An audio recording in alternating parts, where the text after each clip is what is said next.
नमस्कार, इस खास कार्यक्रम में आपका स्वागत है। मैं हूं आरफा खानम शेरवानी। कम से कम राहत की खबर यह है कि 2 हफ्ते के लिए और सीज़फायर ईरान और अमेरिका के बीच जिसको बढ़ा दिया गया है। खुद पाकिस्तान के प्राइम मिनिस्टर ने ट्वीट करके ये बताया और कहा कि उनके पर्सनल रिक्वेस्ट पर इस तरह से दोनों जो देश हैं वो तैयार हुए हैं और इसके अलावा जो फील्ड मार्शल आसिम मुनीर हैं, इन दोनों के कहने पर, पाकिस्तानी प्रधानमंत्री और आसिम मुनीर के कहने पर, ये बाकायदा ट्वीट करके उन्होंने कहा है कि उनकी रिक्वेस्ट पर ये दोनों जो पक्ष हैं ये तैयार हो गए हैं, प्रेसिडेंट ट्रंप और साथ ही ईरान। इस सीज फायर के लिए 2 हफ्ते तक और बढ़ा दिया गया है और उम्मीद ये है कि इन 2 हफ्ते के भीतर जो पीस प्रोसेस है, जो शांति समझौता है, वो पूरा हो जाएगा और फिर जंग हमेशा के लिए रुक जाएगी। अब सवाल ये पैदा होता है यहाँ पर कि क्या डोनाल्ड ट्रंप पे विश्वास किया जा सकता है? Can Donald Trump be trusted? सबसे बड़ा सवाल यहीं पर पैदा हो रहा है। मैं इसके अलावा आपको घटनाक्रम बताऊंगी कि कैसे ये 2 हफ्ते की म्याद सीज फायर की और बढ़ी। लेकिन उससे पहले मैं क्यों कह रही हूं कि Donald Trump can not be trusted, क्योंकि अभी देखिए इस बड़ी खबर का पर्दाफाश हुआ है कि खुद डोनाल्ड ट्रंप ईरान पर न्यूक्लियर हथियारों का इस्तेमाल करना चाहते थे। जी हाँ, मुझे ये खबर बताते हुए भी मेरे रोंगटे खड़े हो रहे हैं आपको कि ऐसी एक संभावना, एक आशंका जागी। और किसने बताया?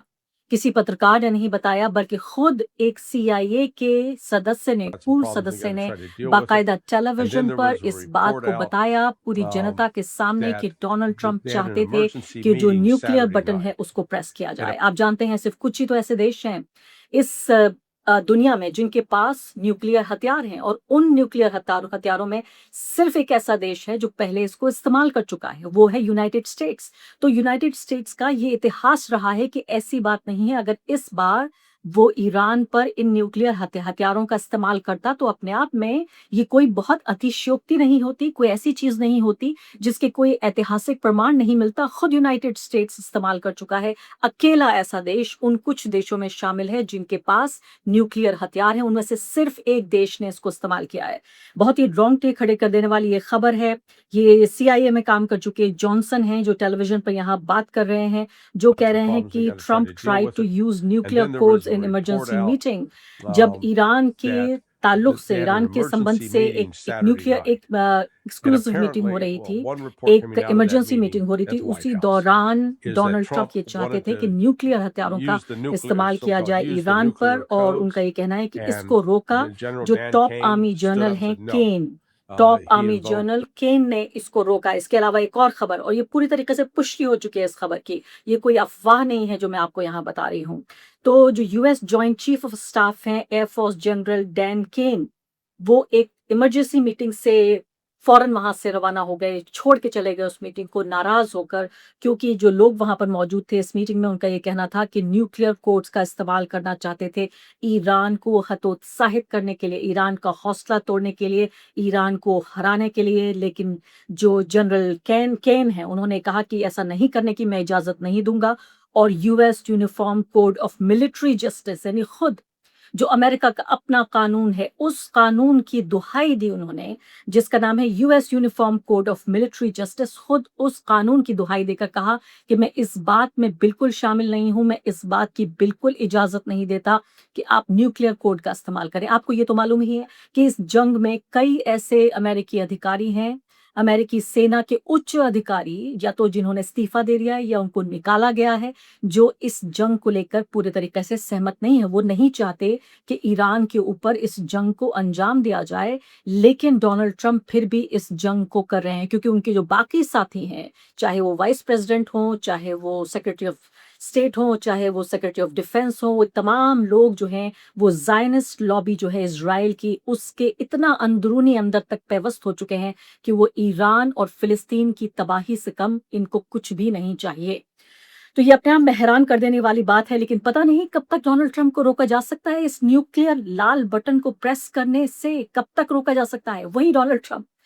हद से ज्यादा हास्यास्पद बात और दुखदाई बात यह है कि वही डोनाल्ड ट्रंप है कि ईरान के पास न्यूक्लियर हथियार ना आ जाए, ईरान अपनी यूरेनियम को एनरिच ना कर ले, इसलिए ईरान के ऊपर ये हमला किया जा रहा है, जंग मुसल्लत की जा रही है ईरान के ऊपर, ताकि वो न्यूक्लियर हथियार उसको ना मिल जाए। और वो देश जिसके पास खुद न्यूक्लियर हथियार है, और यहाँ खुद ही इंसाइडर बता रहे हैं सीए कि वो खुद इस्तेमाल करना चाहते थे, सीआईए के इंसाइडर बता रहे हैं कि वो खुद डोनाल्ड ट्रंप अमेरिका के राष्ट्रपति, दुनिया का सबसे खतरनाक व्यक्ति, दुनिया का सबसे ताकतवर व्यक्ति है, जिसके सिर्फ एक बटन पुश करने की दूरी पर वो पूरी दुनिया को तबाह कर सकता है। ये तबाही सिर्फ वेस्ट एशिया की नहीं, ईरान की नहीं, सिर्फ एशिया की नहीं, पूरी दुनिया के ऊपर इसका ऐसा असर पड़ता जिससे इंसानियत कभी उबर नहीं पाती। ये इतिहास में हमारे सामने पूरी तरीके से दर्ज है। हम जानते हैं हिरोशिमा, नागासाकी, ये नाम आपने किताबों में पढ़ा होगा जब आप बच्चे रहे होंगे। मैंने भी किताबों में पढ़ा है इस नाम को,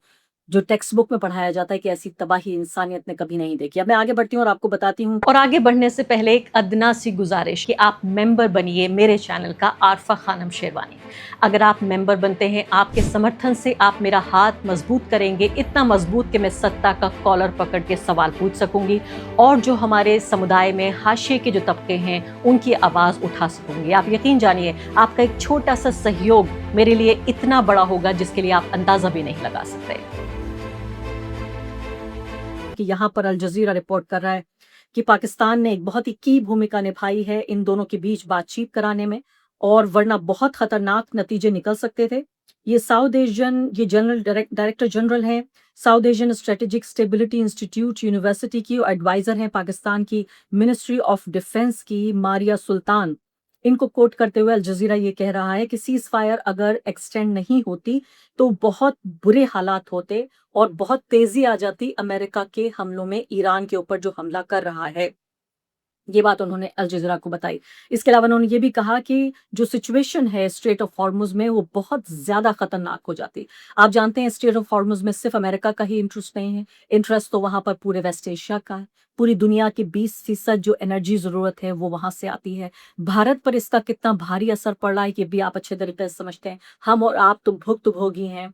तो इस स्ट्रेट ऑफ हॉर्मुज़ में और बहुत ख़राब हालात हो जाते, क्योंकि आपको पता है कि ईरान का एक जहाज़, न सिर्फ कि उस जहाज को अपने कब्जे में किया हुआ है अमेरिका ने, बल्कि उसके पूरे स्टाफ को, हमें बताया आकिफ जदी साहब ने ईरान से, पूरे स्टाफ को अगवा किया हुआ है। ऐसे मौके पर जबकि इस्लामाबाद में दूसरे दौर की बातचीत होने वाली है, ऐसे में आप देखिए एक ऐसा देश, एक ऐसी सरकार, ऐसे लोग जिनका कोई सिद्धांत नहीं है, उनके कोई उसूल नहीं है, प्रिंसिपल्स नाम की, एथिक्स नाम की, ईमानदारी नाम की कोई चीज इन लोगों में नहीं नजर आती। कि एक तरफ आप बात करना चाहते हैं और दूसरी तरफ कहते हैं डोनाल्ड ट्रंप की इतनी बमबारी करूंगा कि ईरान को समझ नहीं आएगा कि ये हो क्या रहा है। इतनी बमबारी करूंगा कि ईरान इतना परेशान हो जाएगा कि उसने आज तक इतनी परेशानी कभी न सही होगी, न देखी होगी। इतनी बमबारी करूंगा। और देखिए ईरान के जहाज को पकड़ रखा है, पूरा जो उनका स्टाफ है, क्रू, उसको अगवा कर रखा है, उन्हें बंदी बना रखा है। ईरान इस बात को लेकर बहुत खफा है और इसी से हम देख रहे हैं दोनों देशों के बीच जो हॉस्टिलिटीज हैं वो काफी बढ़ गई हैं। तो ये माना जा रहा है कि अगले 24 से 48 घंटे, कम से कम ये कह रही हैं ये जो एक्सपर्ट है मारिया सुल्तान, कि अगले 24 से 48 घंटे बहुत क्रूशियल हैं। और इन 24 से 48 घंटों में उम्मीद ये की जा रही है कि बातचीत की शुरुआत हो जाएगी। आपको पता है कि पूरा एक हफ्ता गुजर चुका है इस बात को। पिछले वीकेंड पे ये बातचीत हुई थी। पाकिस्तानी कई पत्रकारों से मैंने आपकी बातचीत कराई थी। कामरान यूसुफ है, हामिद मीर हैं, और इसके अलावा नासिर हसन साहब हैं। उन सब से मैंने आपकी बातचीत कराई थी ये बताने के लिए कि पाकिस्तान में हालात क्या हैं। उन सब ने मुझे बताया कि पाकिस्तान पूरे तरीके से दूसरे दौर की बातचीत के लिए तैयार है, लेकिन इस बातचीत के लिए जो पार्टीज हैं, वो जो दो पक्ष हैं जिनको आना है इस बातचीत में भाग लेना है, वो तैयार नहीं हो रहे हैं। तो यहाँ पे मारिया सुल्तान कह रही हैं कि 24 से 48 घंटे के भीतर ये उम्मीद की जा रही है कि ये बातचीत दोबारा शुरू होगी। एक हफ्ते से पाकिस्तान पूरे तरीके से तैयार है। मुझे बताया गया इस्लामाबाद में जिस तरह की तैयारियां हो रही हैं, उनका नेशनल टेलीविजन, इसके अलावा और जो प्राइवेट मीडिया है वो रिपोर्टिंग कर रहा है कि पाकिस्तान पूरे तरीके से तैयार है। फिर जेडी वैंस आएंगे या फिर डोनाल्ड ट्रंप आएंगे, उधर से भी बड़े नेता आएंगे। हो सकता है कि ईरान के राष्ट्रपति भी पहुंच जाएं इस्लामाबाद, लेकिन ये तभी होगा जब हालात एक तरह से काबू में होंगे। इसके अलावा ये कह रहे हैं कि पूरी तरीके से तैयार है पाकिस्तान इस सब के लिए, लेकिन ईरान की जो टीम है, जब तक ये ईरान का जो जहाज है ये अमेरिका के कब्जे में रहेगा और जो ये क्रू है, इनका जो स्टाफ है वो अगवा रहेगा, ऐसे में कैसे ईरान से उम्मीद की जाए कि जब तक अमेरिका का कब्जा नहीं हटता और हालात सामान्य नहीं होते तब तक ऐसे कैसे किया जा सकता है। आप सोचिए जेडी वंस साहब उन्होंने बाकायदा अपने सूटकेस पैक कर लिया था और अब मुझे लगता है कि अपने कपड़े और ज़रूरी सामान जो उन्होंने सूटकेस में रखा होगा, सब बाहर निकाला होगा। एक बार पैकिंग की होगी, फिर अनपैकिंग की होगी और अगर सब हालात ठीक रहते हैं, तो फिर से पैकिंग करनी पड़ेगी। तो अपने सूटकेस को उन्होंने अनपैक किया होगा कि अब मैं नहीं जा सकता क्योंकि मेरे जो राष्ट्रपति हैं, वो ऐसे हालात ही पैदा नहीं कर रहे हैं। और ईरान में लगातार जनता सड़कों पर उतर रही है पिछले लगातार 53-54 दिनों से अपने सरकार के पक्ष में।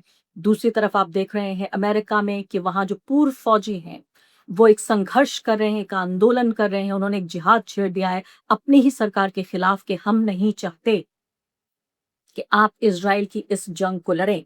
इसके अलावा जो स्ट्रेट ऑफ हॉर्मुज़ का मैं आपको ज़िक्र कर रही थी, कई तरह की रिपोर्ट्स अल जज़ीरा पर आ रही हैं, बीबीसी पर आ रही हैं और इसके अलावा सीएनएन भी रिपोर्ट कर रहा है कि पूरा का पूरा जो ये गल्फ़ रीजन है, ये बुरी तरीके से क्राइसिस में आ गया है।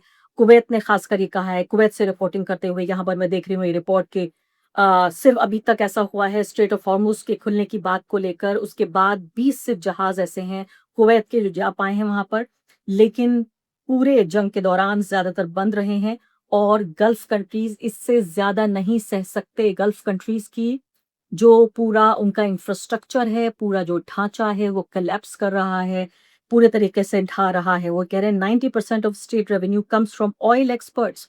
कुवैत का ये पूरी जो देश हैं तमाम, ये सब ऑयल इकोनॉमीज़ कहलाते हैं, तो ऑयल एक्सपोर्ट पर 90% इनका डिपेंड करता है और इसीलिए ये कह रहे हैं कि हम नहीं सह पा रहे हैं इस बात को और ये 90% जो ऑयल एक्सपोर्ट है, ये स्ट्रेट ऑफ हॉर्मुज़ से गुज़रता है। तो सिर्फ़ ये भारत ही नहीं, पाकिस्तान नहीं, सिर्फ़ नेपाल नहीं, सिर्फ़ खाली मैं कहूँगी बांग्लादेश या श्रीलंका हमारी तरफ का एरिया नहीं, वेस्ट एशिया में आप देखिए 90% जो ऑयल एक्सपोर्ट है वो स्ट्रेट ऑफ हॉर्मुज़ से गुज़रता है और स्ट्रेट ऑफ हॉर्मुज़ पे ईरान ने पूरी तरीके से कब्ज़ा किया हुआ है। उसका ये कहना है कि जब तक अपनी हॉस्टिलिटीज़ नहीं जारी रखता है अमेरिका, तब तक वापस उन हालात पर हम नहीं आएँगे जो पहले थे। तो क्या उम्मीद की जाए अगले 24 से 48 घंटे के बीच क्या वाक़ई इस्लामाबाद में राउंड 2 की बातचीत शुरू होगी और उम्मीद करते हैं कि न्यूक्लियर बटन नहीं दबेगा, बल्कि शांति की आवाज़ आएगी, शांति के बटन दबेंगे, शांति की पुकार होगी, शांति की बात होगी और पूरी दुनिया में फिर आम लोगों की तरह रह पाएँगे। वही जीवन हमारा फिर से